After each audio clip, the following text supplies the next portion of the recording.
those of you that don't know, my name is Sandeep Bathala. I'm a Senior Program Associate with the Maternal Health Initiative here at the Woodrow Wilson International Center for Scholars.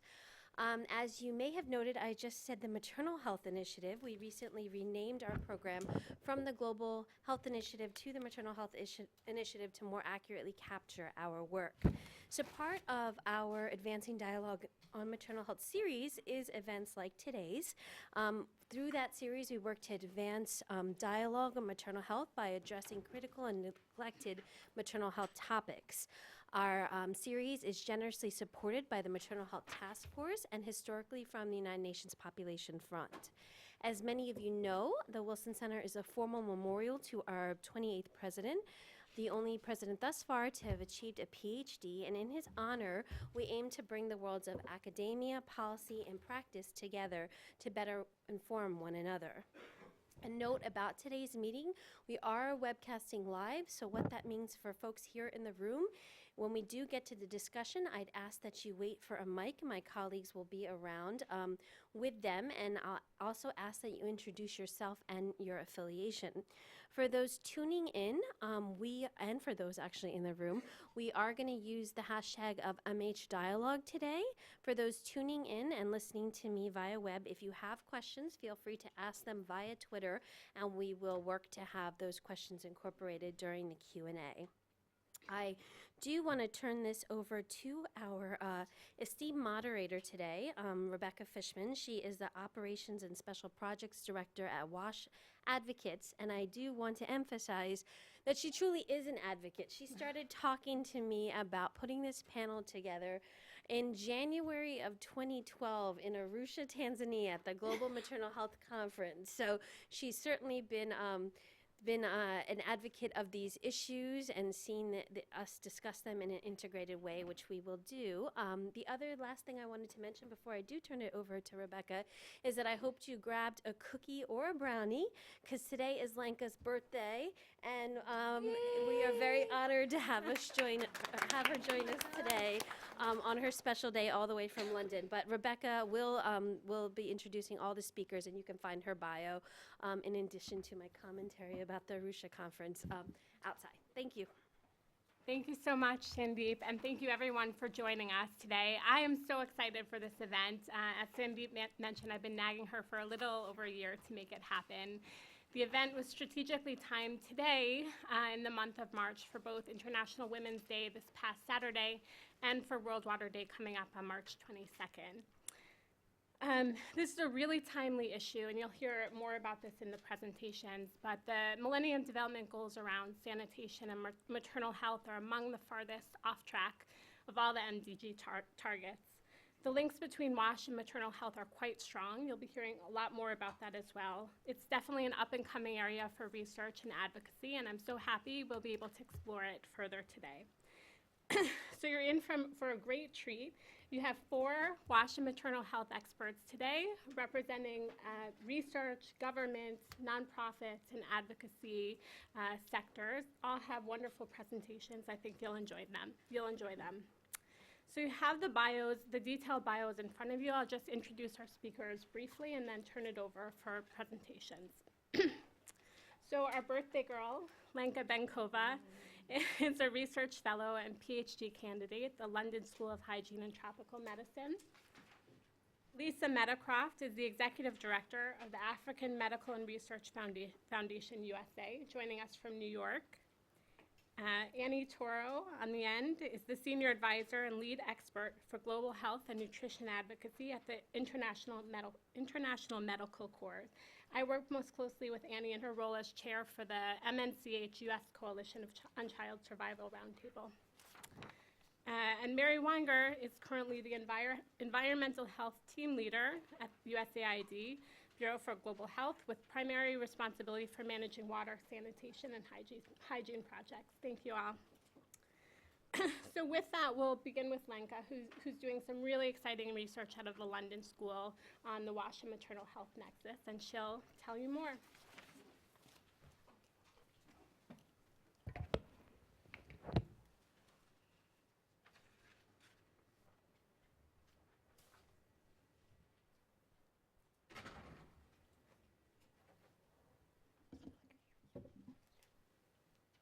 Thank you, Rebecca, and thank you to the Wilson Center for having me. Thank you all for coming and for those connecting online. I would like to share with you some of the findings we've made with our group of co-authors, so Professor Una Campbell, Oliver Cumming, Georgia Gon, and some other collaborators from around the world on the linkages between water, sanitation, hygiene, maternal and reproductive health. Just to let you know, I will be speaking very little about hygiene, and that is not because we wouldn't like to, but because there is so little evidence linking hygiene and maternal health, which is quite shocking. So I'd like to start with a brief historical lesson, and then speak a bit about how conceptually water, sanitation, hygiene, WASH, and maternal health are linked. Then proceed to the results of our systematic review to tell you a little bit about the strength of this association, and then explore, in the case studies of 4 countries, the burden of poor WASH specifically at the time of birth, so in domestic and facility birth settings. And this will hopefully provide a good introduction to the rest of the speakers on the panel, so that they can continue with the topic from their perspectives. It's a little bit, it's very sad to us to say that the link between water and sanitation and maternal health has been known for hundreds of years.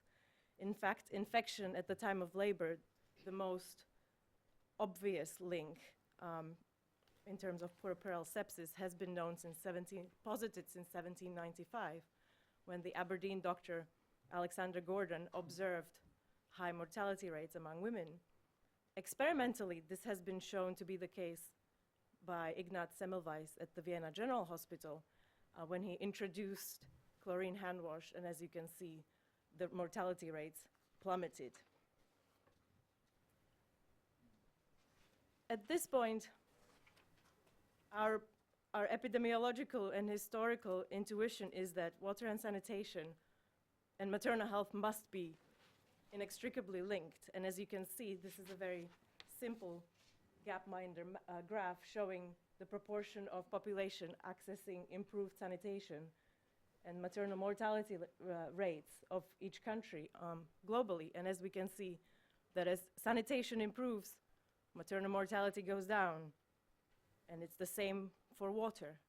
The problem with these ecological observations is that it is very hard to isolate the relationship to water and sanitation, because general socioeconomic conditions contribute very much to this relationship as well. So this has been our biggest issue. Just to sort of get us all on the same track, the Millennium Development Goal number 5 stipulates that by 2015 we would have liked to reduce the maternal mortality ratio by 3/4, and 7C is to halve the proportion of population without sustainable access to safe drinking and basic sanitation. Unfortunately, both goals are off track. At this point, in developing regions, the maternal mortality ratio is 240, and the green line shows you where we would like to be at the end of 2015. In terms of water and sanitation, the water target has been declared met ahead of time, but it still means that nearly 1 billion people lack access to safe drinking water. And the sanitation target is actually the most off-track target of the MDGs, with 2.5 billion without access to safe sanitation. So going back to this first link between water and sanitation, which is infection at the time of delivery, we can see that sepsis at this point in time is one of the substantial causes of death of mothers. But we need to also look at other linkages between water and sanitation and maternal health, including the reproductive lifespan of women and female children. So what I'd like to share with you is the conceptual framework that we've developed with the team of co-authors, based on the 3 lenses. The first one being the one that we are familiar with, biological transmission, infectious routes. The second one is expanding the time frame of analysis to the life course, starting with a newborn child, a newborn female child specifically, following her through her exposures to poor water and sanitation, to her role as a mother. And the third one is a gender lens, to specifically pinpoint those exposures that are more detrimental to women. So their susceptibility, morbidity, and mortality among women is higher than among men. So I'll show you two slides. One will focus on the in the water exposures, and the second one, behavior and location, which is a little less explored. So bear with me, these two slides have a little bit of detail.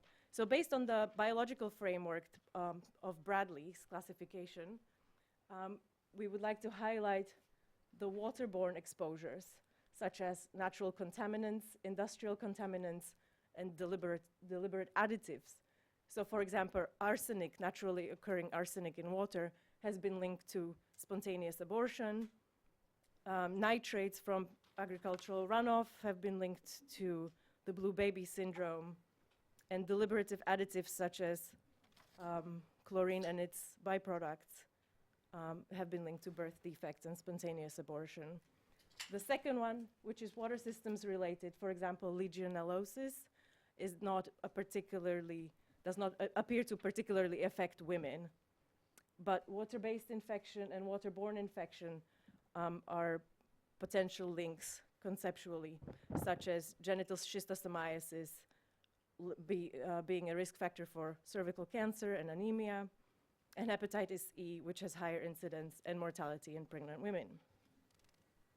The second conceptual pillar are behaviors related to water and sanitation. The first one being water-washed exposures linked to insufficient water for personal and domestic use. That could be linked, for example, to hookworm infestation, and hookworm infestation has been linked to intrauterine growth retardation in the fetus, and other infections such as influenza, and we know women are much more exposed to small children in their daily life that increase their influenza risk. Water-related insect vector-borne infections such as malaria has been linked to anemia and low birth weight in children. The fact that water sources for many women in the developing world are distant or absent can cause, for example, uterine prolapse among women who carry heavy loads. Water and sanitation being in risky or in isolated location can be linked to harassment and violence. And as I speak further and further to the left, the evidence about these associations is more and more limited, which is one area that we would like to encourage research and intervention. And the last two pillars, the perception and stigma of urination, defecation, and menstruation can lead to mental distress, stigma, loss of respect and dignity, but also to a lack of use of health services from both the sides of demand and supply. So health workers have been known to refuse postings in rural locations with poor water and sanitation. And of course, women can perceive water and sanitation in health facilities or education facilities to not be up to standard. I was hoping to show you some of our linkages throughout the life course on this graph, showing you the progression from the birth of a female child through to her having children. So for example, early life exposure to cord, skin, and eye infections, and also enteric, parasitic, and respiratory infections, in addition to unacceptable child health services because of cleanliness or water and sanitation in those facilities, can lead to stunting. That can lead in a short adult female, which could lead to obstructed labor, the need for C-section, unacceptable antenatal delivery and postnatal services, and maternal death.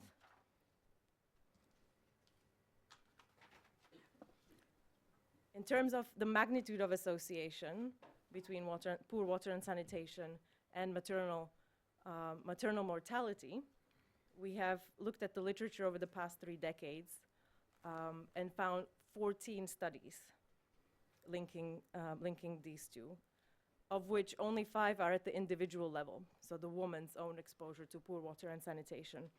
All of these studies, as few of them as they are observational, so they suffer from this bias by socioeconomic status that we've covered already. So what do the findings show us? There are 3 studies linking poor sanitation and maternal mortality. Of them, only 2 are adjusted for potential confounding, and they show us that the adjusted odds of mortality is 3. So women living in poor sanitation environments have 3 times higher odds of maternal mortality compared to women who don't. And the only one study looking at the effects of poor water environments found that the odds of maternal mortality are 50% higher for women living in poor water environments. We are currently working on further analyses in Afghanistan, Bangladesh, Pakistan, and potentially Burkina Faso and Indonesia, but these studies will also be observational. So having covered the literature and the linkages that already are known, what I wanted to share with you is some of the case studies that we've done on the burden of poor water and sanitation for women and mothers. So I'll be speaking about India, Bangladesh, Malawi, and a little more in depth about Tanzania, which are the 4 countries of focus for the SHARE consortium. We've looked at the demographic and health surveys and linked the household modules that describe water and sanitation on the household level with the reports of women's location of birth. So firstly, when we are trying to describe water and sanitation environments in home settings, we've taken the JMP definitions of improved water and sanitation and joined them to define a WASH-safe birth environment as that which has both improved water and improved sanitation, and a WASH-unsafe environment which lacks either or both. So looking from the top level at these 4 countries, this proportion shows you the proportion of births that took place in the current home, described by the household module of the survey, which, as you can see, is about half in Tanzania, India, and Bangladesh, and 10% in Malawi. So taking a look more in depth at these births taking place in the current home, we can see that the proportion of those births that happened in a WASH-safe environment is dismal. It's actually the highest in Bangladesh, 18.5%, but in Tanzania and Malawi, 1.5 and 2.9% respectively. On the other side, you can see the red part shows you the proportion of home births that took place in an environment where both water and sanitation was unsafe. And the burden, for example, in Tanzania is more than half of home births. Just as a note, which is extremely important, is that these exposures are very highly socioeconomically patterned. So the women that are least likely to have a safe water and sanitation environment at home are also the most likely to deliver there. So women who have better water sanitation environment can actually afford to give birth in facilities. I wanted to move on and speak a little bit more about Tanzania to complete the picture of all births. This is actually the only country out of the 4 where we were able to link both home and facility deliveries to assess the proportion of all births taking place in water and sanitation safe environments. So we've already shown that 43% of all births take place at home. Half of all births in Tanzania in 2010 were reported to have taken place in a health facility, and 7 take place in either another person's home or have missing information on the location of birth. So looking more at the facility locations, we can see half of those delivering in a facility gave birth in a hospital, about a third in a dispensary, which is the lowest level, and the remaining 18% in a health center. One of the issues we had in this analysis is how to define a water and sanitation safe facility environment, because at this moment there is no definition. I know it's being worked on. And this is data from the Service Provision Assessment of 2006, the SPA survey. We were quite limited to the indicators they collected on the facility levels. So a facility as a whole had a water-safe environment if the water came from a piped, protected source, protected well or borehole, and was either on site or within half a kilometer away, and the facility as a whole had a functioning latrine for clients. the more stringent definition of a water and sanitation safe delivery room required that the facility as a whole was water safe, but also that there was an observed pipe or running water in the delivery room at the time of the survey, and there was soap observed present for hand washing. Unfortunately, no data was collected about the sanitation environment in the delivery room, so we relied on, again, the functioning latrine for clients on the facility level. In terms of the different facilities, so the hospitals, health center, and dispensaries, what we found is these are the proportions that are water and sanitation safe on the facility level and on the delivery room level. On average, only 44% of facilities that deliver women were water and sanitation safe on the facility level, and only 24% on the delivery room level. So here we have to be very careful when in terms of maternal health we speak about a pushing women to deliver in health facilities. What is the actual environment that they are delivering in? Overall, combining the proportion of home births that take place in a water and sanitation safe environment and facility births, relying here on women's report of the level of facilities they went to, we estimated that only a third of all births in Tanzania took place in a water and sanitation safe environment. But this also varies quite a lot, as you can see, by the zone. So in the northwest, the red zones are those where almost all, only about 10% of births overall took place in a very loosely defined water and sanitation safe environment. We weren't very rigorous. So this is quite a high burden if we consider the linkages that exist between water and sanitation and the actual exposures to poor water and sanitation environment at the time of birth. There is a high cause for concern. I just wanted to conclude with a summary of the points that we know and the questions that we need to be asking in our research and work, and then hand it over to the next speaker.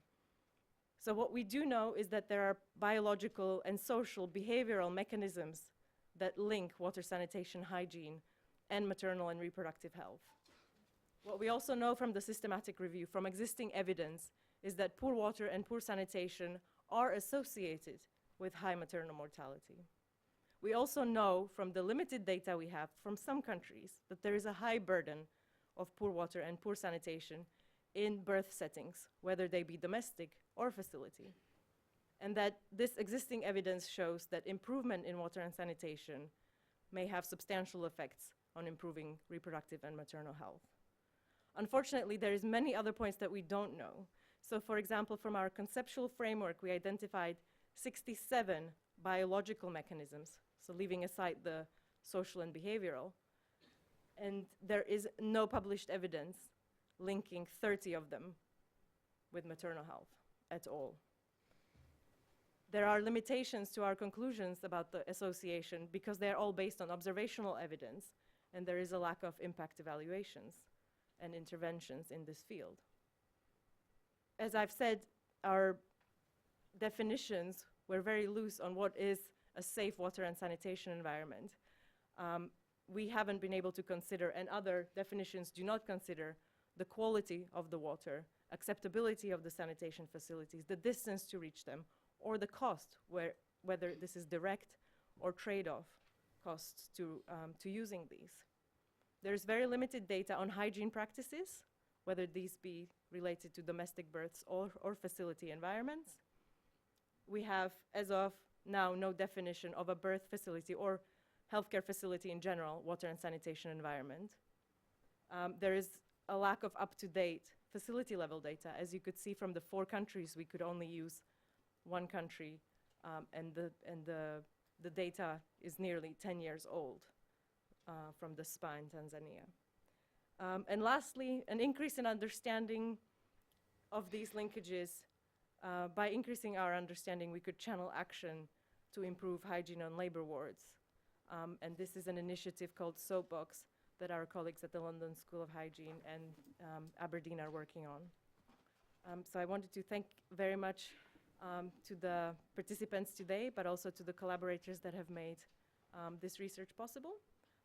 And I look forward to your questions, but I also have my email here if you'd like to be in touch. Thank you very much. Thank you so much, Lenka. It's really interesting when we start to look at the numbers, and there's a lot more research coming out this spring and summer, both from the London School and the SHARE Consortium as well. So our next speaker is Lisa Meadowcroft from AMREF USA. Lisa has just returned from some time in Kenya, so you'll get to hear stories from her experience. I wanted to say that I visited an AMREF project in Tanzania last year and was so impressed, so it's my honor to introduce Lisa. Well, I want to thank the Woodrow Wilson Center for having me here today with a very esteemed panel.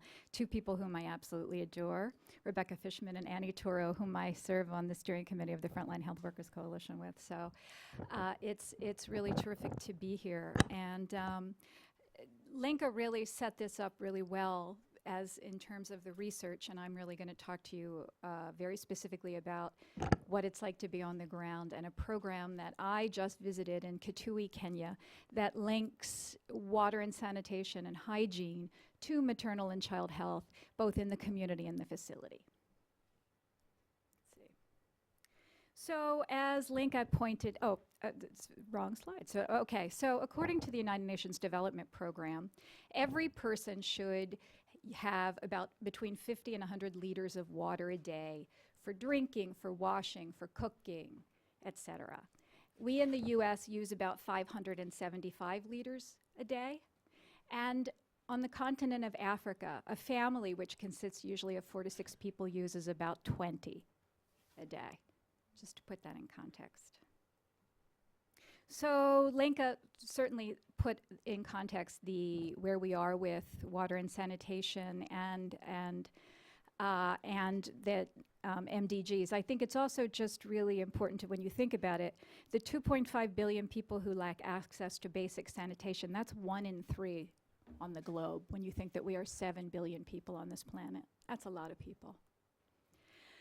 So why are we really talking about women and children and WASH? Well, first of all, let me tell you that AMREF, we, the African Medical and Research Foundation, are the largest health development organization based on the continent of Africa. 97% of our staff is African. 90% of them live and work in the communities where they were born. And we work in very rural areas and in urban slums.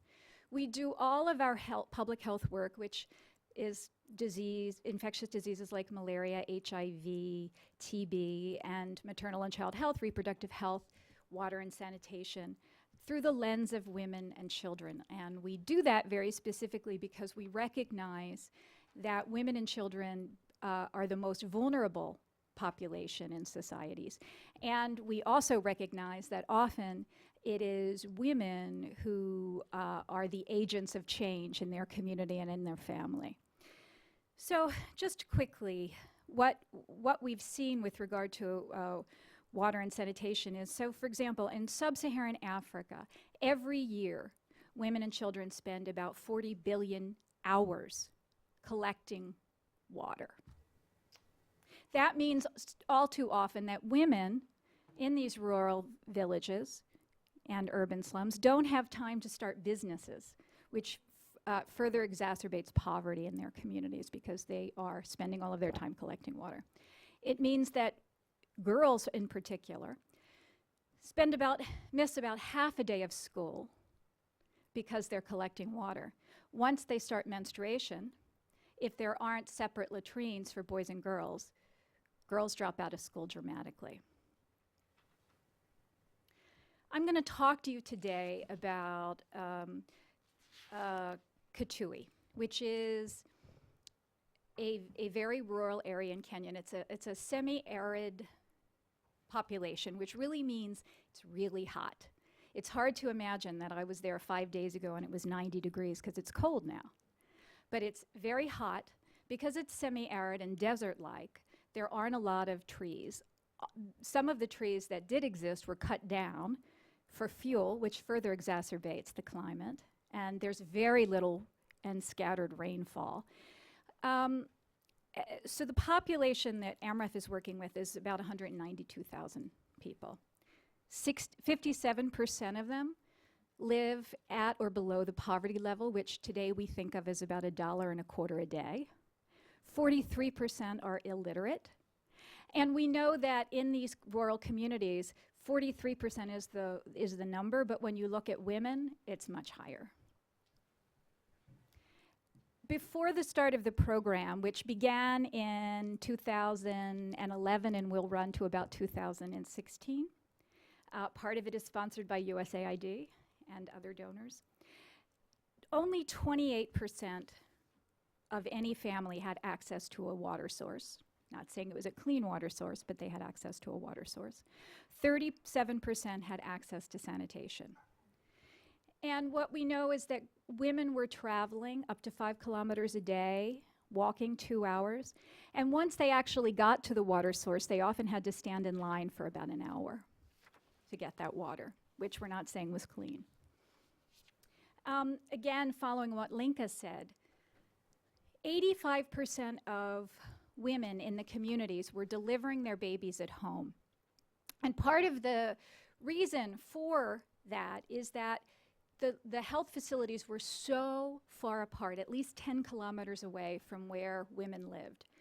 And their health facilities had no access to water. And women were actually asked to bring their own water, to carry their own water if they were delivering their babies. And we know that often women in poor communities are having to walk. So you're having to walk 10 kilometers and you're being asked to carry your water. How are you going to do that when you're pregnant? We've just heard about some of the problems with that. And as it says here, only 11% of the health facilities had any kind of access to water. So only 40% of any births were delivered with any kind of skilled health attendant. And we who are on the Frontline Health Workers Coalition know that when you have any skilled health attendant, whether it's a traditional birth attendant or anyone, even at home, the chances of a woman not dying from childbirth are much greater. And only 28% of mothers attended any kind of antenatal visits. Again, when you think about how far the health facilities were, 10 kilometers, you can understand the reason that perhaps it was very difficult for women to go for 4 times to check on their babies when they had to walk there. In terms of water and sanitation hygiene in schools, only less than half of schools were 2 kilometers away from a water source. Toilets, again, very poor condition, no separate latrines for boys and girls, which we know exacerbates girls dropping out, which shows here. These photographs are directly about the program. So the women on the left are artisans, and they were trained 10 years ago by AMREF to repair wells and to build wells, which when they were first trained 10 years ago was quite a scandal because Kitui is a very male-dominated culture, and they were not accepted by their community. Now, today, they're building wells, they're repairing wells, they're called upon by the community, they're very much accepted, but it's taken a long time to challenge societal norms there. But these were remarkable women, and the picture on the right is actually me helping to build that well, and let me tell you, it recalls really strong muscles, which I don't have, and to hear them talk, as I mentioned to you, on any given day, the poverty level is such that you earn about $1.25. These women are earning $100 a month from doing this. And some of the work that they're doing is grant driven, so it's AMREF is giving them projects from some of our grants, but it's also the community. So other communities are now coming to them and saying, can you build a well? And paying. It's not always in money, it can be in kind. So with some of the water work that we're doing, one of the things that we really look at is number one, it's community-based, which means that if we're paying to build a well or we're paying for a project, about 65% of it we pay for and about 35% of it the community pays for. And that doesn't necessarily mean cash, but it's in kind. So the community is helping They're digging for when we're doing a well. They are helping on some level. And one of the things that we're really looking at in Kitui is food security and nutrition. Because as I mentioned, it's very bad in terms of rainfall. So we are really looking at linking water and sanitation and food and growing crops. And so there always are gardens around the wells that AMREF is building and working with the community to build them so that there is built-in making sure that communities actually have enough food to eat as well. And that is great for the community. It's certainly great for women and children. And it cuts down on the time that they have to go walking and looking. And also, it makes it easier for them to grow the food because it's right by where they live. In any water project or any sanitation project, it's really great, as I mentioned, to get the community involved and to spread the word. And one of the things that we've really tried to do here in Kitui is to work with women volunteers in the community to spread the word about using latrines, to spread the word about washing your hands after you eat, washing your hands after you go to the bathroom. And we've done that both with women talking to other women, and if you look in the background, in the left-hand picture, you can see some men, but mostly you see a lot of women. And in the right hand, it's through schools. And one of the best ways to spread any message in a community is to do water and sanitation hygiene education in schools, because young people are great at distributing the information to their friends in schools and then outside into the community, and it spreads to their families as well. So this is something that we're really trying to mobilize communities and children. Here's a woman who is herself a community health volunteer, and the left is standing in front of her latrine that she built. She's been a community health volunteer with AMREF for 2 years. And she told me that before she had actually been a community health volunteer, she has 4 children. They were often ill, and she wasn't quite understanding why. Now she has a dish rack where she's learned simple things like, once you do your dishes, don't put them down on the ground. Put them high up and let them drain and let them dry. And this keeps, bacteria and other things away from them. She's making a rope. And they were selling them all over there. This is to tie up some of the animals away from the latrine, she has a kitchen garden as well, away from the garden, away from the food, to keep it sanitary, to keep it healthy. Her children now are in school, 2 of them. She earns enough money now to send 2 of her children away to school. In terms of linking maternal and child health and water, I told you that one of the big problems in this community is that the health facilities are far away, and once you get there, they have no water. So one of the challenges is access, but also utilization for women. And we tried to ameliorate that by building a water tank, by having hand washing stations, and by building latrines at 4 different rural health facilities so that we could find a way to get more women to deliver their babies at these health facilities. We also trained the health workers and worked with the district health management teams, who are the local ministers of health, and the women's supervisors, or the health worker supervisors. Because the other issue was that sometimes people would show up to be treated for an illness or whatever, and there would be no health worker there. So why would you walk 10 kilometers, show up, and not be treated?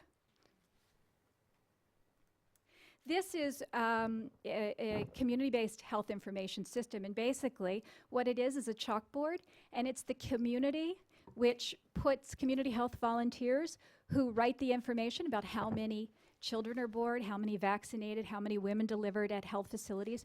And this information is actually at the health facility, so it's public information.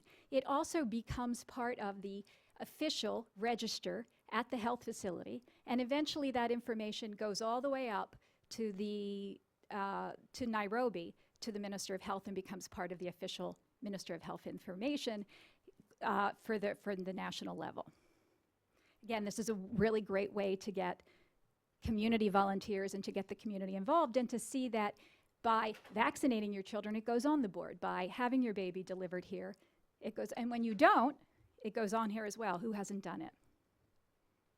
So just to talk a little bit about the results, they're pretty impressive. By the way, I just want to say that little Joyce, the baby there, usually when I have seen babies being weighed in these things, because they, they have no, you're just kind of sitting there out there, usually the baby starts screaming. Joyce didn't, she was laughing. So that was really great to see. So in terms of access to safe water, so far we've been able to improve from 28 to 82%. Latrine coverage has increased from 37 to 78%.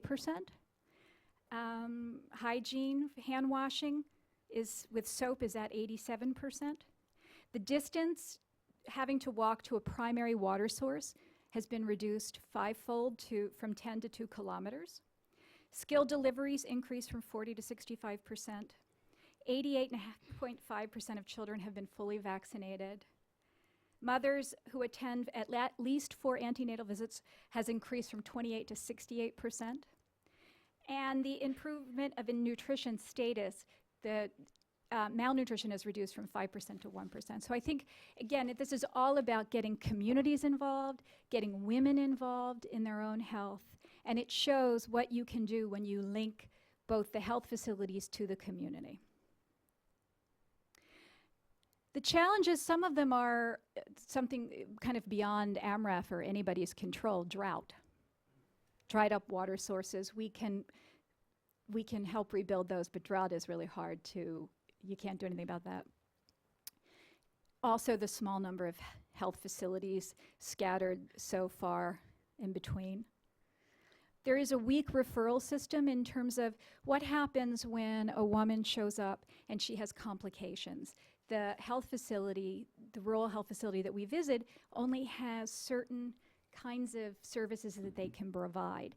If she shows up and she needs to be referred, there is an ambulance, but it's further away, so the ambulance has to come and get her, and it's not always available, so that's an issue. And low male involvement. One of the things I haven't talked a lot about here is how men are very involved in this project. We've been really working to do that. All too often in rural communities, men don't see that they have a role in maternal and child health or reproductive health or water and sanitation. And we've really been working to strengthen that, because in male-dominated cultures in particular, you've got to get men involved because they're the decision makers. And the more that they see that having their wives live is better for their family, they want to take their wife to the health facility and so forth. So we want to strengthen further the linkages between water and sanitation and maternal and child health. We want to invest in innovative water conservation systems, and we need to get more men involved. I will just say that this photograph was actually a co-op, a farmer's co-op, and it was really wonderful because it was started by the community. And this, you can't see it, but you might be able to see it. It turns out to be a cassava, which is kind of like a sweet potato. It was about this long. I'd never seen a sweet potato that had grown that big. But it was really wonderful because it was started by the community, and it's growing. And they are, again, getting out of the poverty level. They're earning money. Women are very empowered. They're most of the members, and so it's very exciting work, and thank you very much.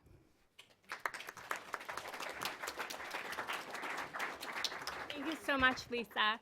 The AMREF project that I visited last year outside of Dar es Salaam actually had significant male involvement. I think they used it as a dating strategy. 6 of the men proposed to me after the visit. Our next speaker is Mary Wanger with USAID. I'm so excited you'll get to hear from Mary today. Her team is doing some really terrific work around this nexus, and we'll look forward to hearing more. Thank you very much. And also many thanks to the Woodrow Wilson Center for organizing this activity. I'm also very pleased to see how much interest there is in WASH and maternal health by all of your presence here today. What I will describe, you've already had a great introduction here, is USAID's WASH programming to impact maternal health outcomes. What I'll do is highlight a few examples. USAID's new water and development strategy, our efforts to integrate WASH and antenatal care platform, as well as our efforts to integrate WASH and nutrition. Then I'll move to identify some gaps and priorities for the future. As you've already begun to hear here, WASH in healthcare facilities, this is a glaring gap that we need to address more attention to. And we do have an opportunity, groups are working around the world to come up with new goals, targets, and indicators for post-2015 global monitoring, both in WASH and maternal health. So there will be new goals and an opportunity perhaps to collaborate and take advantage of synergies in this area. So that's my agenda. I'll start with our new water and development strategy, the goal of which is to save lives and advance development through improvements in WASH and also through sound management and use of water for food security. Our targets are to reach 10 million people with new or improved water supply, 6 million with new or improved sanitation facilities, and also to promote the adoption of key hygiene behaviors in the 30 priority countries that we hope to reach. We are very excited about the special emphasis on sanitation. What this means for us is that missions must add sanitation as a key element of their water, health, and nutrition activities if they're off track to meet the MDG for sanitation, which is true of most of our target countries, and also if they have a high prevalence of diarrheal disease and undernutrition in children under 5. Sustainability is another important area for focus to make sure that the achievements that we are able to gain are maintained over time after the life of project and the life of the 5-year strategy. What do we hope to get? A primary, we do know that access to water in the household has a dramatic effect on the health of the household. An area that has been an ongoing focus of attention for USAID is reducing diarrheal disease in children under 5. But WASH in the household can have a dramatic impact for maternal health, reducing maternal and child mortality, decreasing the incidence of waterborne illnesses during pregnancy, reducing the time spent collecting water and the particular burden on pregnant women who have to do this, as well as improving personal and food hygiene. We know the taps in or near the home really make a big difference on the ability to have a hygienic home.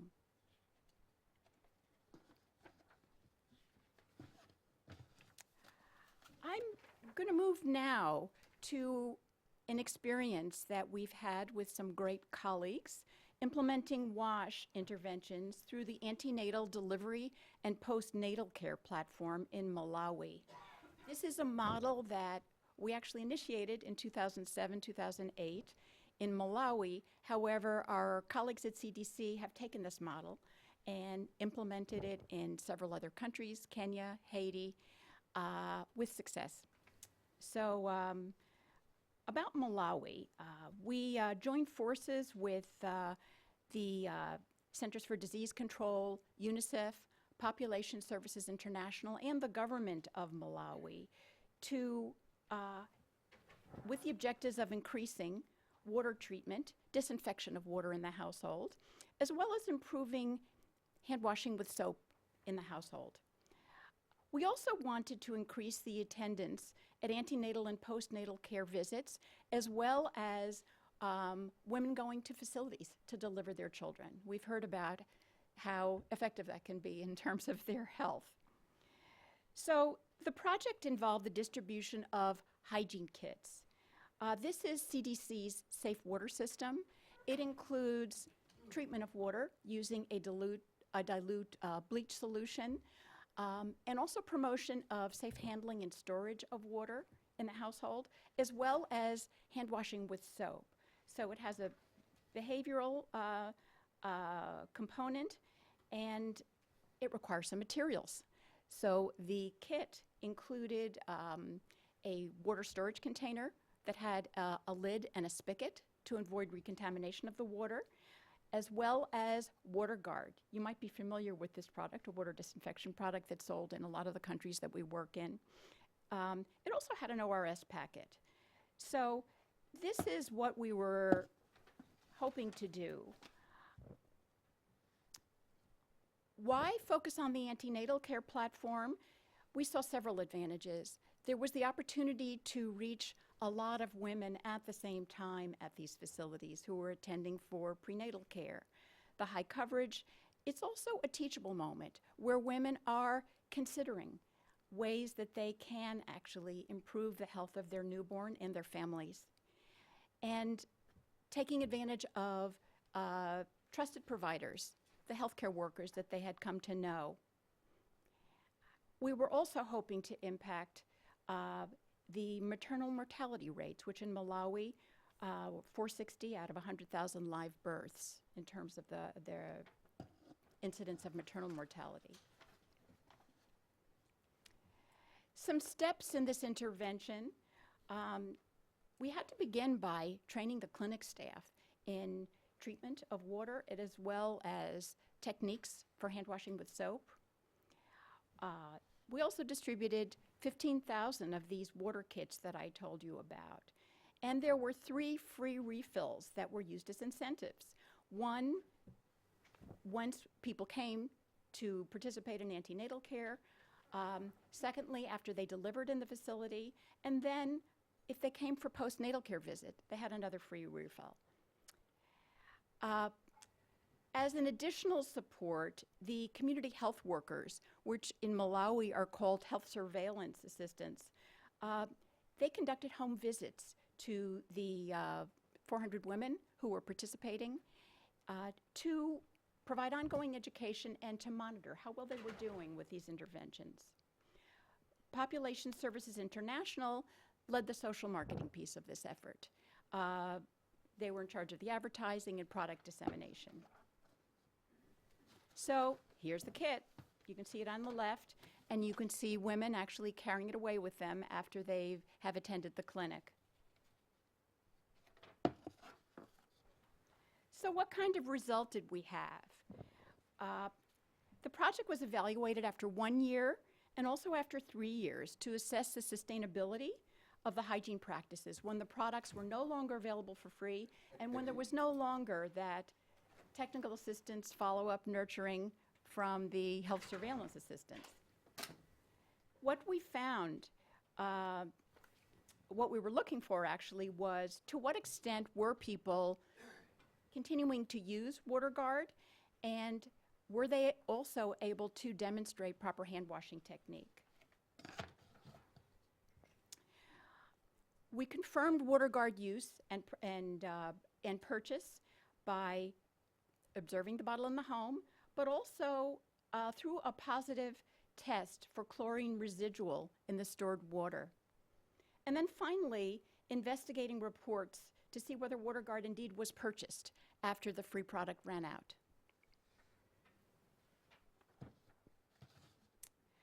Our results were very promising, which has encouraged CDC to continue using this kind of approach. There was substantial increase in WaterGuard use over time.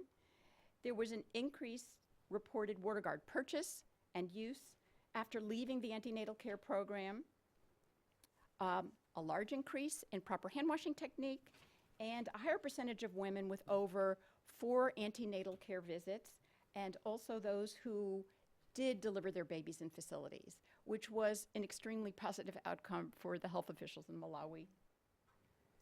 As I mentioned, this is a model that CDC continues to roll out in Kenya, Haiti, and other countries with support from USAID.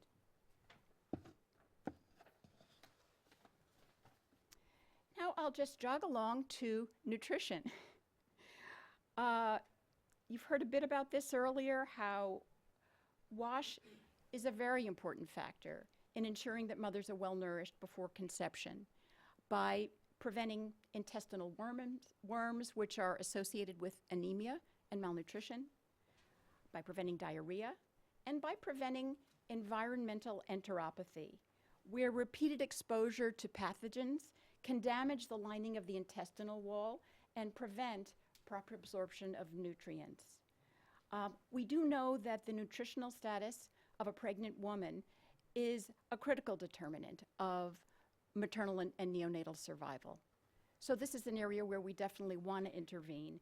USAID has several integrated programs in country where we're making a conscious effort to integrate WASH and nutrition. I have a different publication on the right here, which is by our implementing partner, because this is an important theme in our work today, integrating WASH and nutrition. We are collaborating with WHO and UNICEF to produce a joint document this year on the how-tos of integrating WASH and nutrition. Our colleagues at the London School will provide the review of the evidence base for why link WASH and nutrition in that publication. We'll also review some of the promising practices and include case studies from around the world. So look for this publication a bit later this year.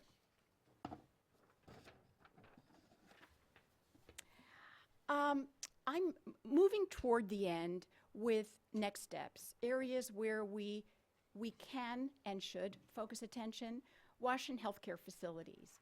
We do know that healthcare facilities are high-risk settings where WASH is essential to both treat and prevent disease. Yet WASH facilities are often suboptimal, and they're absent. For example, in sub-Saharan Africa, they're almost entirely absent in those facilities. I have a statistic here that comes to us from WHO. They recently produced a landscape report on WASH in healthcare facilities and environmental health conditions in those facilities. What they found is that only 46% of the over 54,000 healthcare facilities surveyed in 40 countries have access to drinking water.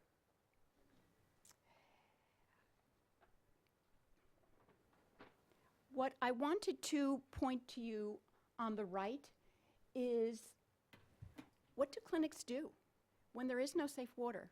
How do they manage? I was at this healthcare facility in Kenya, and what they're using is CDC's safe water system, where in fact what you see is that urn there, which is drinking water for both staff and patients. And they use the water that's treated with the chlorine solution for washing medical instruments, because they do gynecological exams and deliveries in this healthcare facility without access to running water. I mean, this is not uncommon, as we've seen in our programs, but this is not ideal, but it's an interim solution as we're moving forward. I also wanted to give you some graphic images of what these water unsafe facilities look like, which I'm sure you've come across in your travels, but it is not a pretty picture.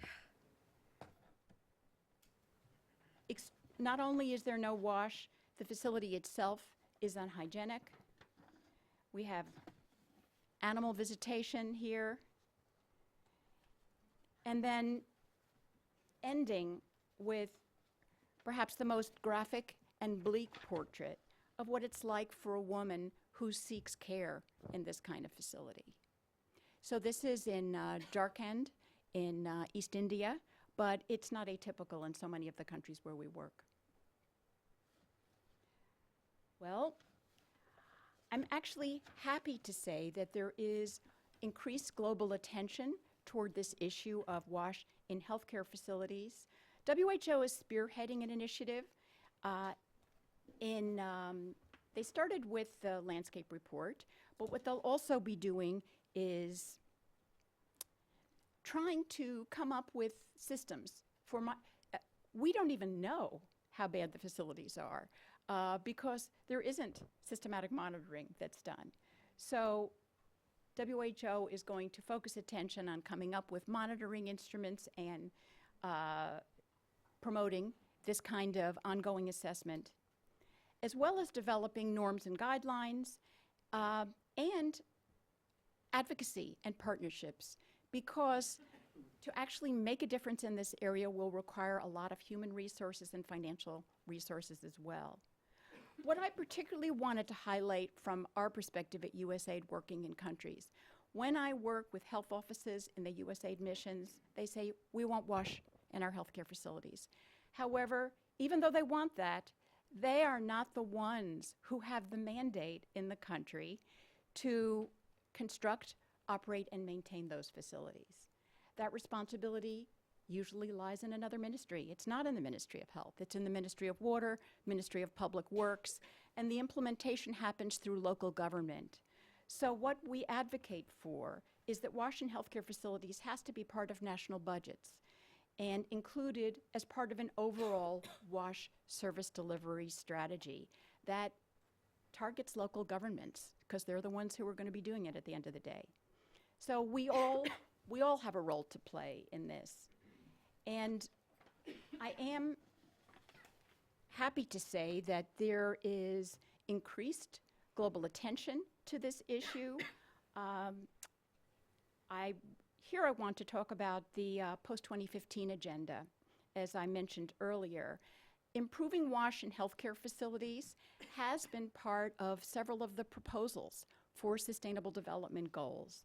The WHO-UNICEF Joint Monitoring Program for Water Supply and Sanitation and UN Water have included in their post-2015 proposals a call for global monitoring of WASH, both in healthcare facilities and in schools, which is new. We currently, in our MDGs, are only monitoring WASH in the household. So this would be a tremendous opportunity. And they're also calling for universal WASH coverage in healthcare facilities by 2030. I also want to highlight the post-2015 agenda as an opportunity to work together. I have seen WASH proposals and maternal health proposals cross my desk. Every time it crosses my desk, I put WASH in the maternal health proposals. So there are many of us that are doing this around the world. So there are places where we can take advantage of these synergies. In conclusion, I'll start with my last point, that we need to harness these potential synergies between WASH, maternal, and reproductive health, and promote thoughtful integration of WASH in maternal health project design and implementation. We should also aim to foster joint policies and programming across ministries. There is a really good example of this that comes from Ethiopia, where a memorandum of understanding was signed between the Ministries of Health, Water, and Education for hygiene and sanitation. So it's possible, and this is what we would encourage. I will end with Annie, our last speaker, has said she wants to gather some of our advocacy points for a potential call to action around WASH and maternal health. So I will contribute to that set of actions, increase focus on WASH in healthcare facilities, and active engagement in the post-2015 process to come up with some new goals for post-2015 that we're proud of. Thank you very much.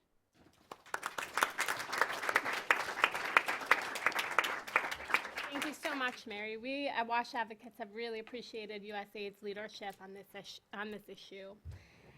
Our final speaker, last but not least, is Annie Toro with International Medicorps, our policy whiz, who's going to tell you more about advocacy and call to action.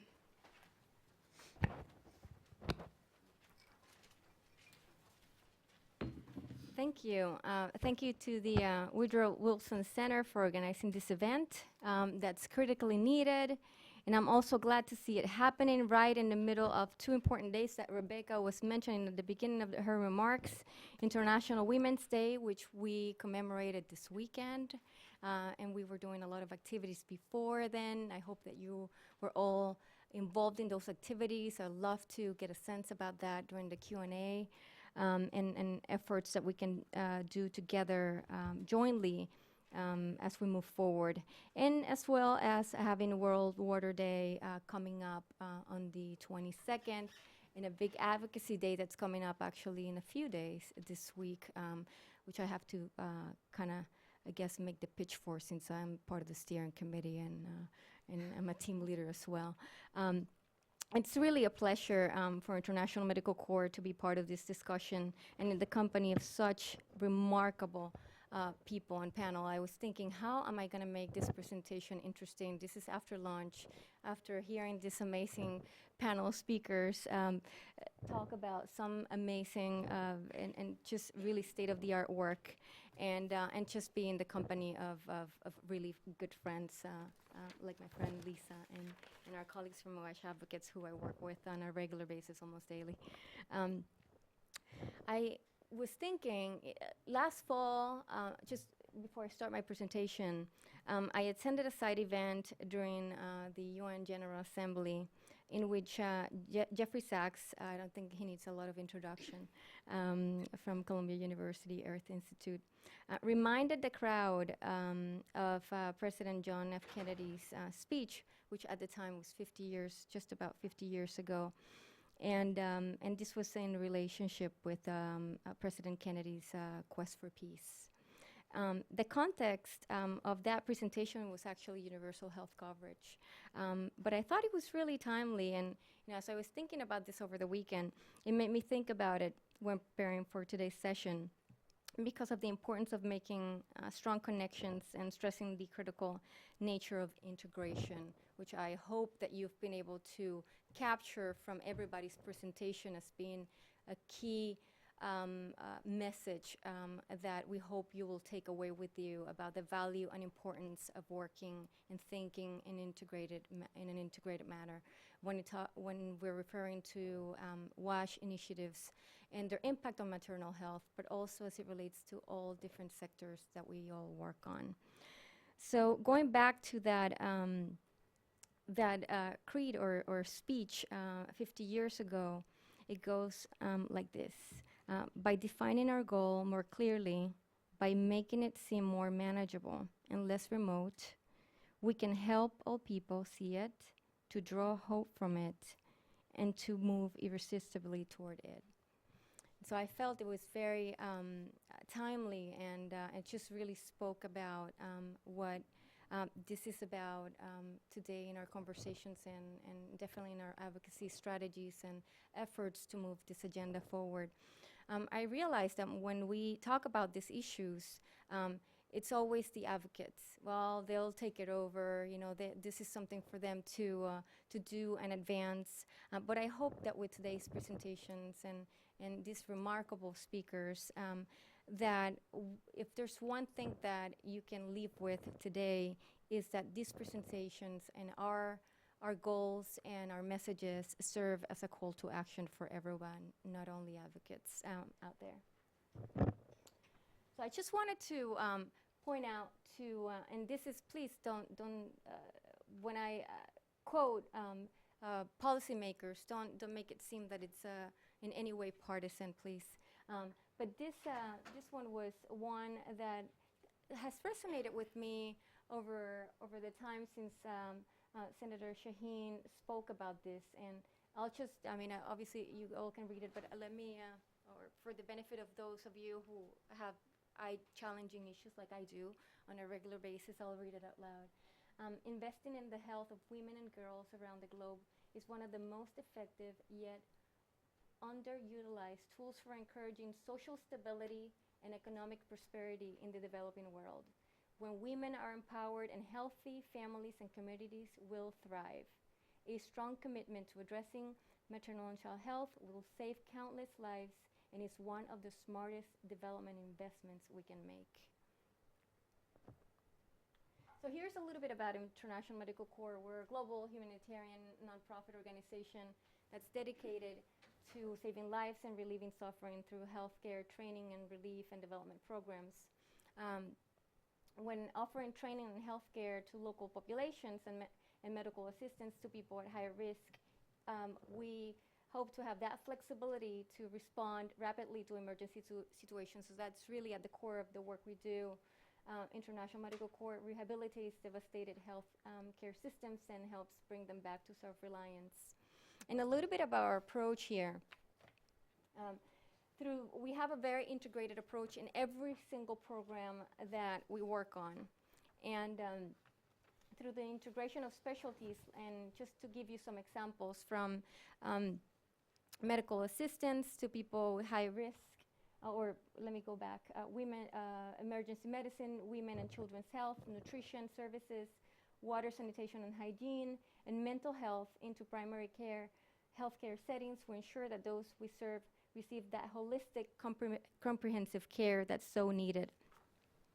The value of our integrated approach to community health and well-being, our emphasis on capacity building through training, are critical for the long-term growth of conflict and natural disaster-affected communities in fragile states. And that's something that, given especially the nature of what we work on a regular basis, was important for us to emphasize. And it's also an issue that when we talk about WASH, when we talk about maternal health and all these different sectors, health, nutrition, whichever they might be, we have to think about things in context and what that means for different regions, different countries, even within countries. What does that look like internally within a country? And I just wanted to put that in there as a caveat.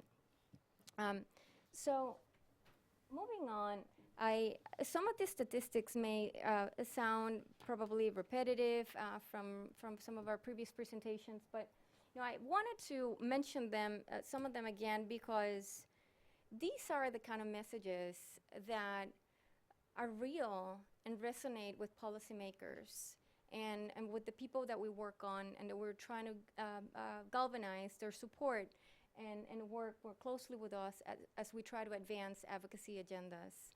And the important thing about them is, and I guess I have those reality checks every time I'm in the field, or just every time I am doing community work, across the world, or my travels in the field, or just by talking to anybody who I meet in the street or anywhere else, that these issues really touch on what we are as people. And I think that when we work on advocacy, one thing that I find lacking constantly is that we start talking about these statistics and numbers that definitely gravitate for the audience that we're intended to. But we have to remember that we're talking about people's lives. And it all goes back to that. And that's the reason why we're all here. That's the reason why you are here. And the reason why we need to make sure that people pay attention to these issues, because they're about the people that we're trying to serve. So here are a few examples. Every other minute of every day, a woman somewhere dies from pregnancy-related causes. In death, she leaves behind children who are 10 times more likely to die within 2 years than those whose mother remains in the home. More than 1/3 of maternal deaths occur in fragile states, and half of the children who die before the age of 5 are in these countries. For every maternal death, 20 other women suffer injury, disease, or infection during or after their pregnancy. In all, this tragedy touches nearly 6 million women directly each year, 99% of them in the developing world. And when I say this tragedy touches, I hope you understand that what I mean is in terms of the direct impact on women. But this doesn't even relate to the fact of what this means for their communities, for their families, for their friends, for the people who they serve and they're in contact with every day. In terms of water, sanitation, and hygiene, a couple of statistics, 2.5 billion people still have no access to improved sanitation facility. Wow. Diarrheal diseases are the second leading cause of death in children under the age of 5, but a significant proportion of diarrheal diseases can be prevented through safe drinking water and adequate sanitation and hygiene. Half of all hospital beds in the developing world are occupied by people with WASH-related diseases. So investing in WASH. Why would I wanted to have a slide on this? As you're probably thinking, it just makes no sense.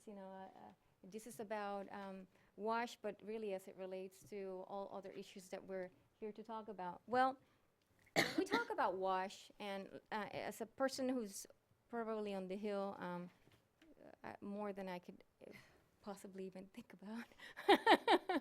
Sometimes I feel that I'm in 5 different places at once, and I'm starting to think that I am, which is really scary in some ways. But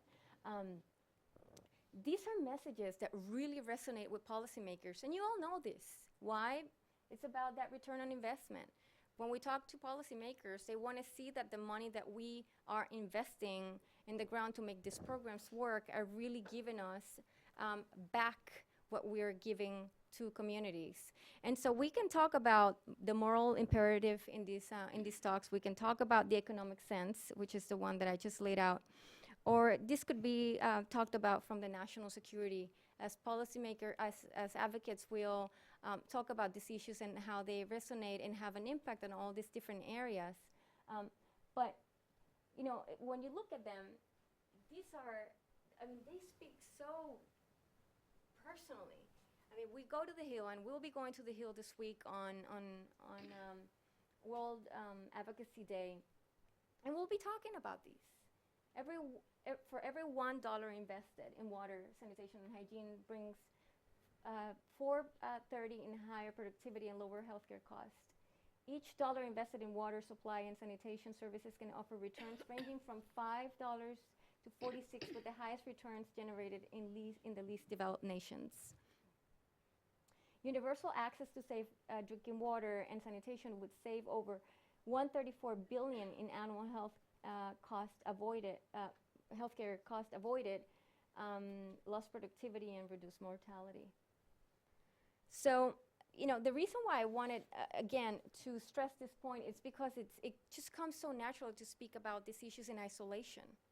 But when we're talking about the impact that all these issues have on, in this case in particular, on maternal health, we need to really join efforts to advance maternal health. And we need to think about those ties, what links these things together.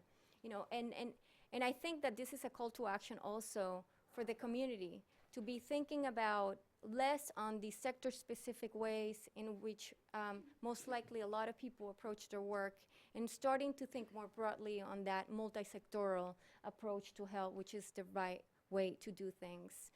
And the way that I mentioned that in just plain and simple words is, there's a lot more to me than water.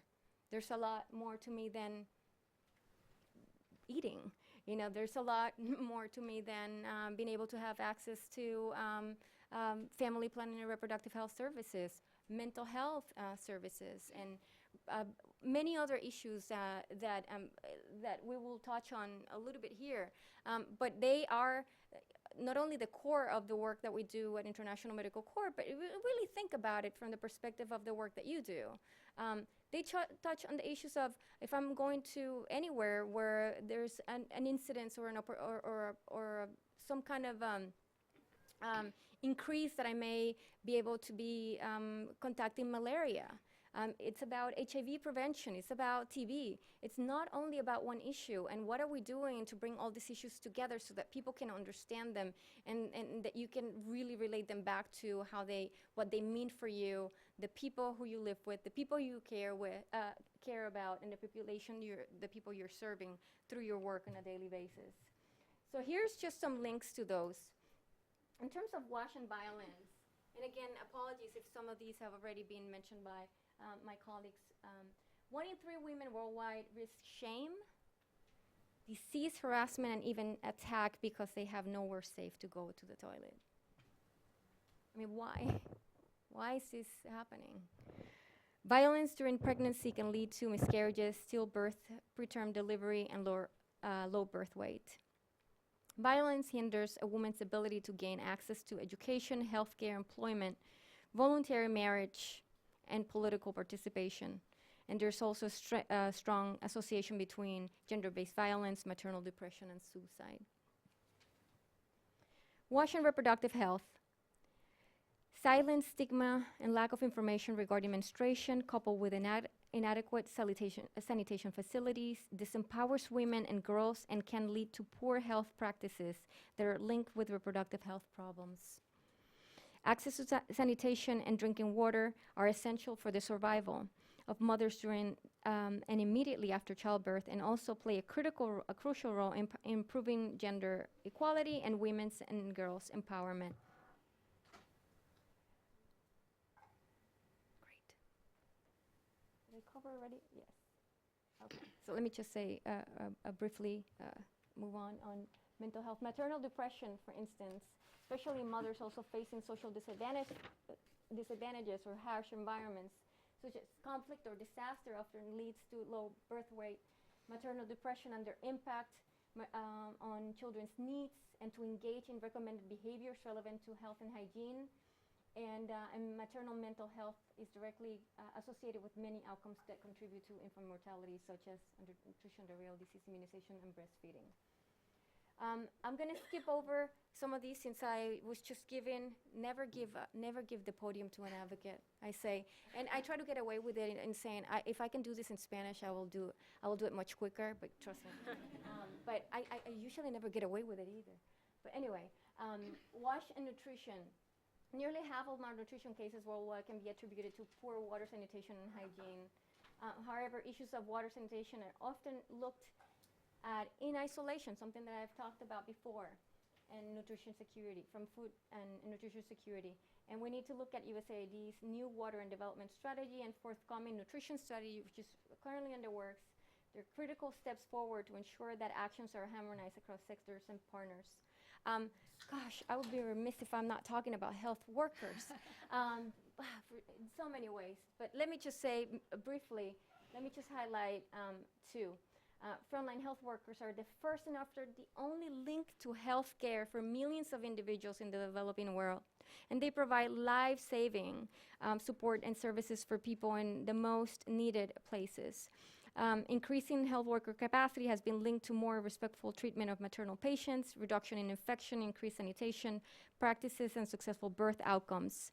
And despite, I'll say one thing in the next slide, despite the role, WHO estimates there's a shortage of at least 1 million, and this is a real the numbers are much higher than these, but at least 1 million frontline health workers in the developing world. So going back to our recommendations, which is probably where I should have focused most of my time, but I'm just going to mention a couple of them. We can discuss them more when we're doing our Q&A session. The WHO's partnership on maternal, newborn, and child health, working on WASH and MNCH knowledge summary to be launched this spring. These are some other great opportunities. Being involved at during the Every Newborn Action Plan.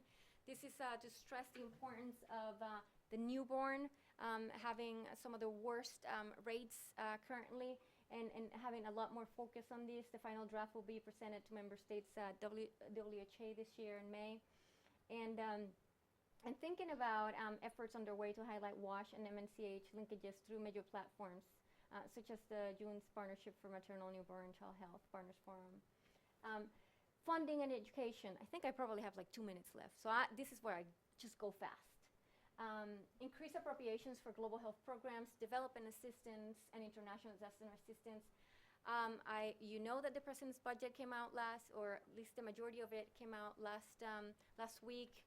The other part will be coming out this week. We all have to join forces in really working for these appropriation lines and accounts. Increase top-line appropriations for the Senator Paul Simon Water for the World Act.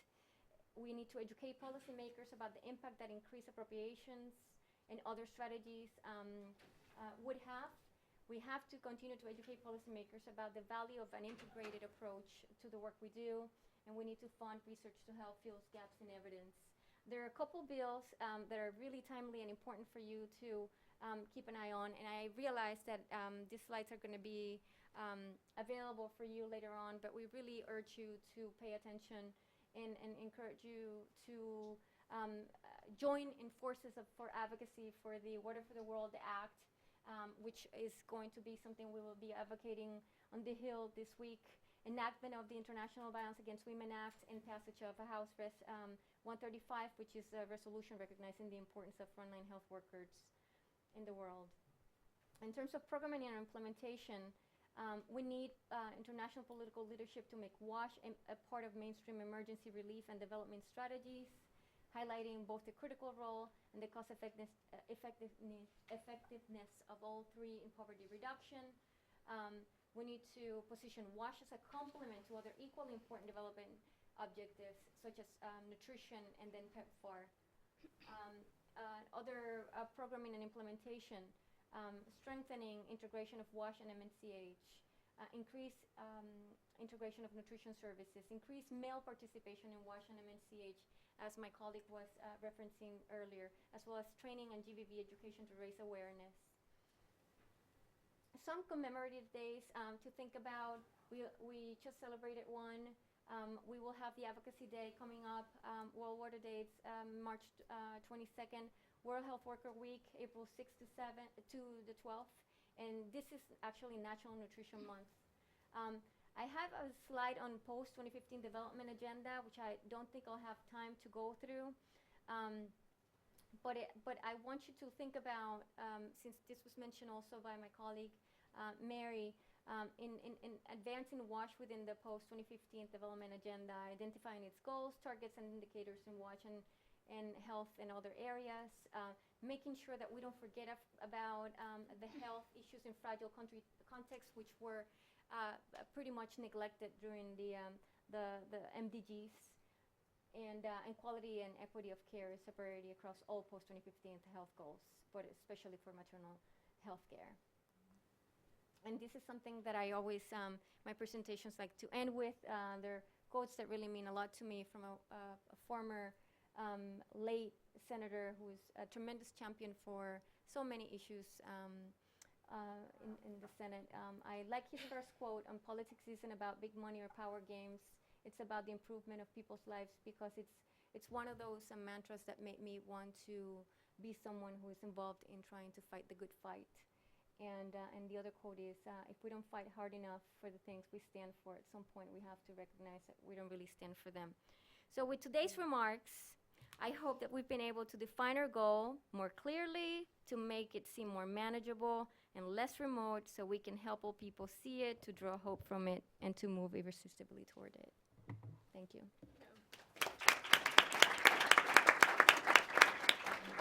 Thank you so much, Annie, and to all of our speakers. We have just under a half an hour for questions. I could ask questions all day that might be boring to you, so we welcome your participation. As mentioned earlier, please tell us who you're from while you're asking the questions, and I understand we'll have some coming in via Twitter as well. Who would like to start?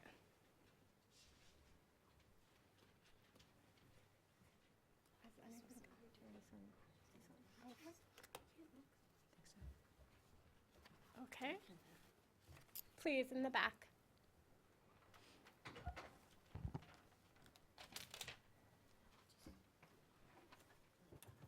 Hi. Thank you all for coming out and speaking with us today. I really appreciate it. I am affiliated with nobody. I'm a recent graduate, and I'm just here to learn more. But I had a question for you, Lisa Meadowcroft. I understand that with the work that you're doing in the communities in Kenya, where you were just at, it was community-based, but I wanted to know if your work was also asset-based community development, meaning that you don't just go into the communities and determine what you think are issues, but you actually speak with the community members, elders, and chiefs, maybe head teachers, and ask them what they think some of the issues are in their communities, and it's not, focused on grants and funding and things of that nature. Well, that's a very good question, and AMREF is a community-based organization. Our strength, and I would say one of the things that we are recognized for, is our partnership with communities from the onset of any project, and we would never go anywhere into any community and tell them what we think they need. What we do is we would work with the community to seek what they think they need, because communities know better than outsiders what the issues are surrounding their health and their financial independence. AMREF works very closely with ministries of health in the governments, in the countries that we work, very specifically because unless you work through government health programs and ministries of education and water and so forth, then you would also be having a program that's outside of systems. And AMREF is very much about strengthening health systems. And so in answering your question, every program that we do is both about working very closely with communities as partners and with local governments as partners as well, recognizing that both of those rungs are incredibly important for the sustainability of any project. Thank you. Yes, in the back. Oh, sorry. Go ahead. I'm not sure if you can hear me. Yep. My name is Elizabeth Carosella. I'm from Partners for Development. I saw a mention in the last presentation, I think one of the last slides, about HIV and the linkage of HIV WASH and maternal nutrition. And I'd be curious to know from any of the panelists, but particularly from the USAID perspective, what the attention has been on integrating all of those issues, and if we should be expecting any new strategy or guidelines on those areas. Say something. There you go. Just on, I've actually been active with our implementing partners on integration of WASH and HIV/AIDS for about the last 8 years, working through PEPFAR. I have actually board from within. I am a part of the technical working group on care and support, where I bring the WASH perspective, and we've put together a lot of documents. I mentioned a publication that will be coming up on WASH and nutrition. We did a similar one on the how-tos of integrating WASH and HIV/AIDS with just WHO. So that's a publication we can offer that has a lot of different implementation strategies from around the world and guidance. You mentioned many different areas, but I've been particularly in the WASH and HIV/AIDS focus because that it's obvious that some of the most vulnerable people in the world need access to safe drinking water, to take their antiretroviral medications, for home-based care of people who are sick, et cetera. So this continues to be a high priority for us. Annie, was there anything you could add from your work? Well, it's actually encouraging news that within there's still a lot of work to be done, but there's still at the same time there's encouraging thoughts on the fact that people are starting to see the connections between all these different sectors, and definitely the need to move away from that health sector specific. It's something that's very challenging within, I guess, every community, but particularly from the advocacy community. There's so many things that play a factor into that. But people understand, and I think that when we have opportunities that present themselves through the recent PEPFAR reauthorization, for instance, and how all the groups that were involved in different parts of making contributions to it. I mean, I serve in so many different groups and roundtables and working groups and in leadership capacities and not leadership capacities, but I'm part of them, where it could be the nutrition part of it, or it could be the health workforce piece of it. It's about the maternal and child health, as an example, and just bringing back why, for us working in health workforce, PEPFAR, it's an incredibly important program. And I think that in having those examples and people seeing how it really fits into their organizational goals that help to lead to better outcomes on policy making and legislative outcomes, I guess, they can see how those collaborations really have a positive impact. So there's still a lot of work to be done, but we're in the right track, I guess. Great, thank you. Any other questions? Please.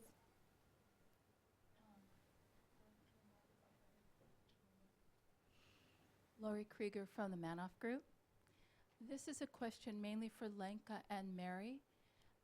Are you familiar with and have you considered as a mechanism for linking portfolios and linking areas, social issues, and health and other issues? Meryl Singer's concept of syndemics. I don't know if you're familiar with it, where you look at the way upstream causes that cause a multiplicity of public health and other issues.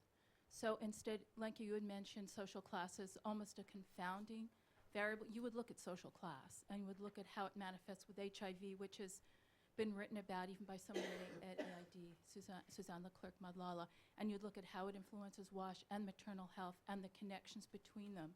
That's just one. There's, or educational system, or how the influences that are really society-wide on a healthcare system, because it doesn't exist apart from the surrounding society. So Meryl Singer has actually developed it for public health programs. So you might consider that.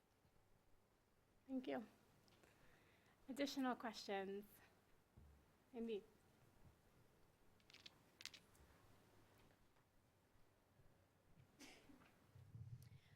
It's not a question, I guess maybe for Lenka and Lisa, although everybody. Lenka, you had made a comment at one point about institutional delivery and the intersections between, sanitation and improved water sources.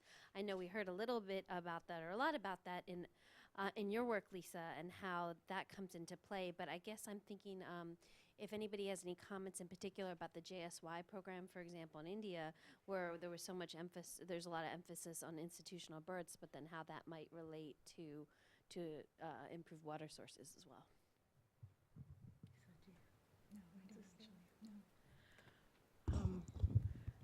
I don't have anything particular specifically about the JSY, the cash transfer program in India, but I think it's clear that we all recognize that water and sanitation is a very complex issue to tackle and cannot be disassociated with any structural issues or health systems or health outcomes issues. And in a sense, our work at the London School of Hygiene continues with trying to examine women's perceptions of cleanliness in health centers. So both objective and subjective measurements of water, sanitation, and cleanliness issues. One of those countries is India, but we're also focusing on the motivation, presence, absenteeism of health workers, and their ability to do their work, not just in terms of women's health outcomes, but their occupational exposure to bad water and sanitation as well. So, and I would just add, as on the steering committee of the Frontline Health Workers Coalition, again, we can't be up here and not talk about I know, right? health workforce. I mentioned in my presentation that for us, it wasn't, the barriers weren't just lack of access to the health facility because they were so far away. Women weren't accessing the health facility because of barriers also towards the fact that health workers didn't show up to the health facility. And then very often we find that patient care isn't as user-friendly or as it can be. And so a lot of the work that AMREF does is around capacity building of health workers to understand their motivation and to help them become better motivated so that they become better health providers, so that then women have more uptake to maternal and child health services or any kind of services, because one of the big barriers is the way people are treated. They don't want to go to utilize the health services. And all too often we know that in rural, particularly rural health facilities, there are too few health workers for a lot of people. I mean, any of us who have actually gone to a health facility have seen literally 50, 60, 70 people waiting to be seen by one health worker. And so it's an overwhelming job. And so a lot of what we look at in health workforce issues is things about improving the working environment for the health worker, who then has more motivation to provide better health services to the patient. So it's kind of all inclusive. I just wanted to add a quick point.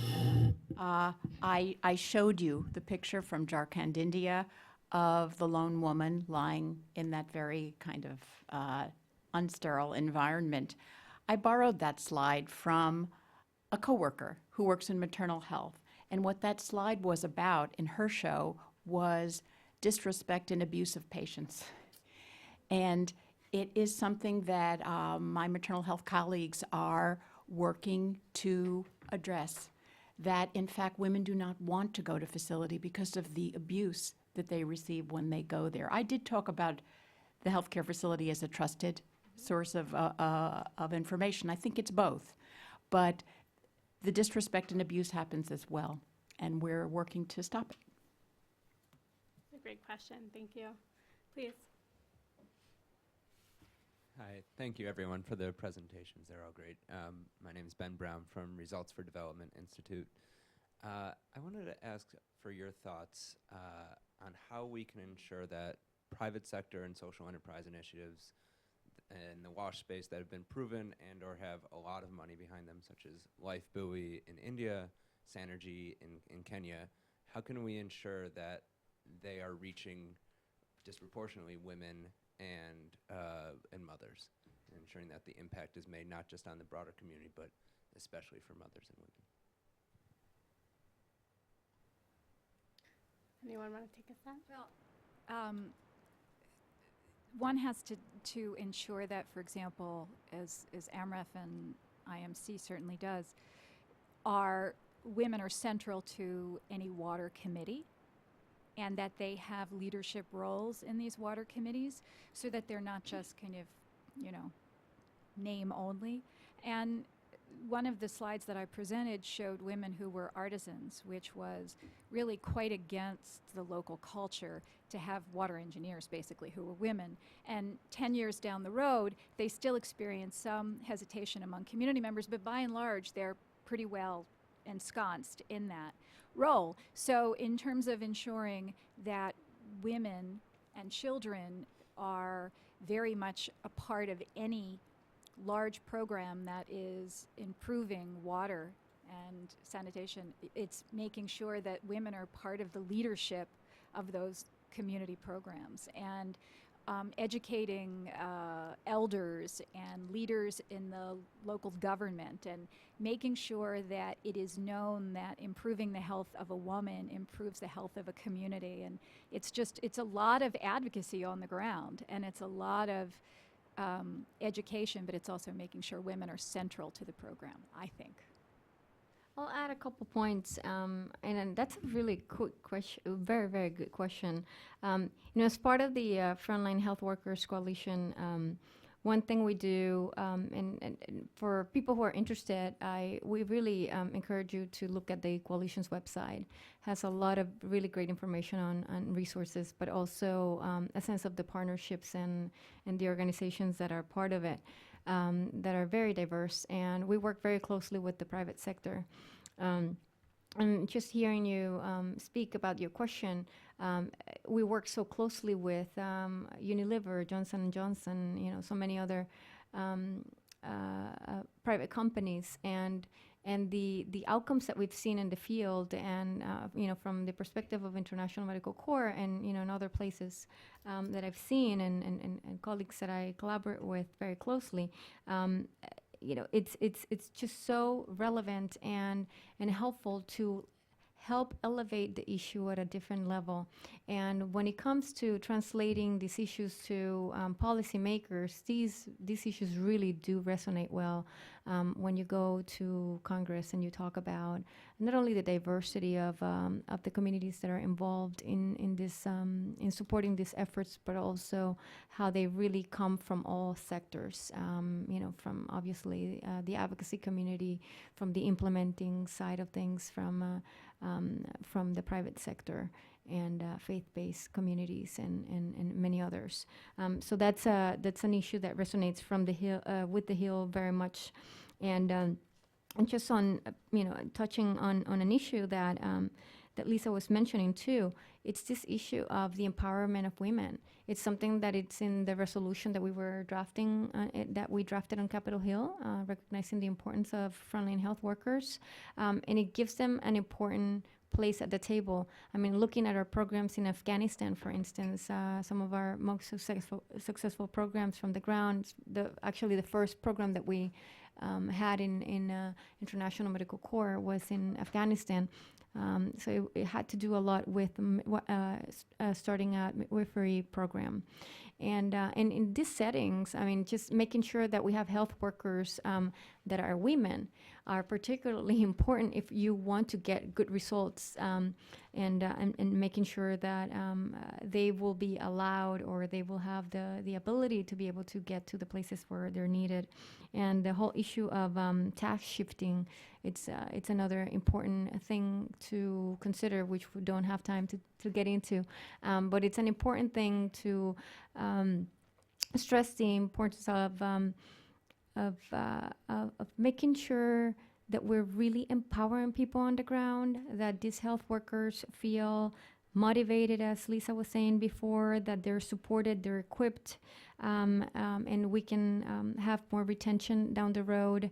And that's particularly difficult when they're working in places where there's conflict and fragile states where, unfortunately, some of those will be the ones that will not meet those MDGs 4 or 5 and many others, and where we really need the help of health workers and advocacy, and because of the situations and the lack of attention to them have been largely neglected over time. So I hope that helps. I just wanted to say a quick point about the fact that some of these you mentioned Sanergy, which is a project that is working. It is actually supported by USAID's Development Innovation Ventures. It aims to bring sanitation services to urban slums in Kenya. You have a voice. The people who run that organization are approachable, and in fact, you can pose that question.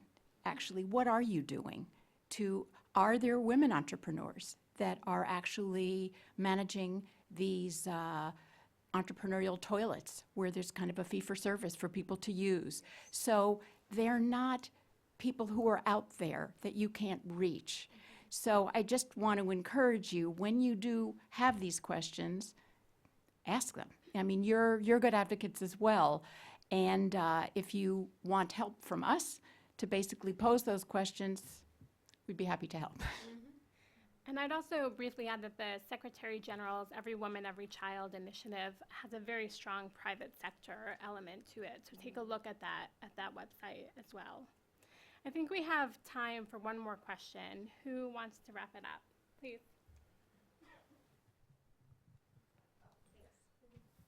Hi, my name is Amanda Klassine from Human Rights Watch, and I had a question about sustainable development and thinking about we're not in a steady state. There's actually increasing water scarcity, and there's issues related to water contamination, large-scale land acquisition that leads to relocation, forced relocation to places where there might be less access to water.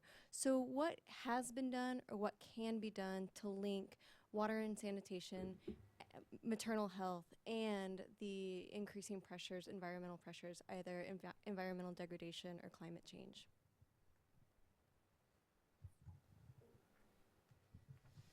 Anyone want to take a stab? Actually, can I just build on that question too? I was itching to ask about whether it's through research or advocacy or on the ground, any collaboration with environmental organizations or Ministry of Health, if you could speak to that as well. Ministries of Environment, sorry. Well, I'll just say that the post-2015 agenda is very strongly linking everything. The health sustainable development goal is, and all of the development goals are going to be linked to climate change. So I think that going forward, the MDGs will be replaced with recognizing very strongly in the post-2015 agenda the link to health, the link to development, the link to poverty eradication, to climate change. And it is absolutely true in the work that I've seen on the ground. As I mentioned on the project that I had just visited, the fact of drought and the fact of it being a semi-arid area was exacerbated by the cutting down of trees as well in that community. It's a huge issue, and I think it's something that is really being looked at, and it's certainly something that NGOs are looking at and AMREF is looking at, is because, but it's also something I think the global community is really taking very seriously now, and obviously it's something that governments are going to need to kind of be held account to and be asked more about, because it is going to get worse before it gets better.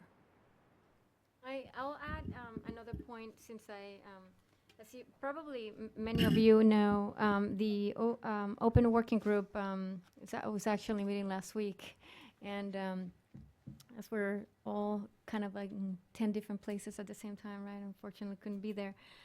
But I just happened to have a list of some of the primary issue areas of focus, which you probably all know. But you know, when I was reviewing these areas of focus, you know, under health and population dynamics, climate change is mentioned, for instance. Under gender equality and women's empowerment, water, energy is mentioned. Under water and sanitation, there are the interlinkages to other focus areas, including poverty eradication, food security, education, and health, but it doesn't say anything about maternal health specifically.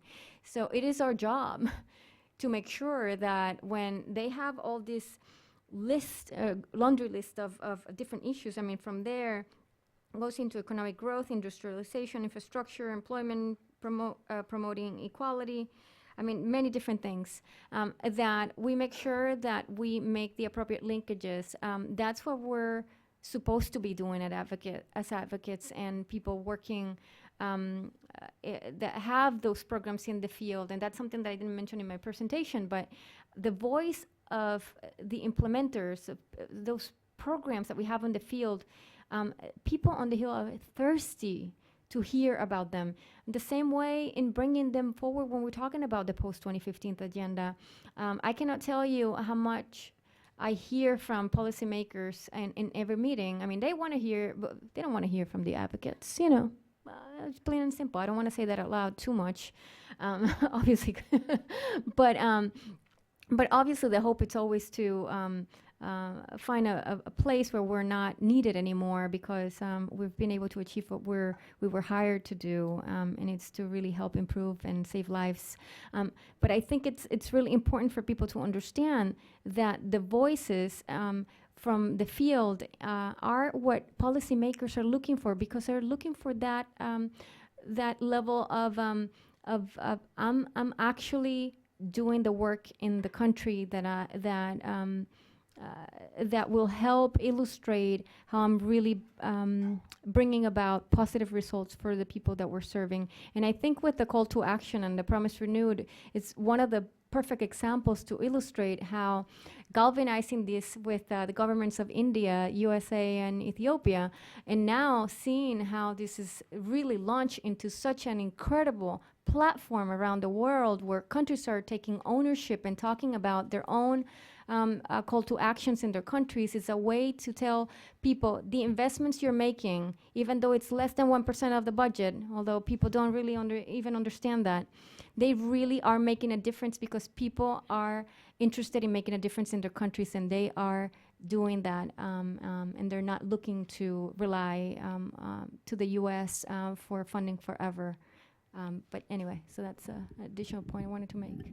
And for those who haven't seen it, the Promise Renewed report, 3 of the 10 recommended action items from the last report are actually on WASH, so which was really exciting to see.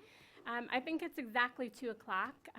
Big thanks to the Wilson Center, Katrina and Sandeep for hosting the event, to all of you for coming, and to our wonderful speakers. Happy birthday to Lenka, who joined us from London to be here. So join me in thanking them.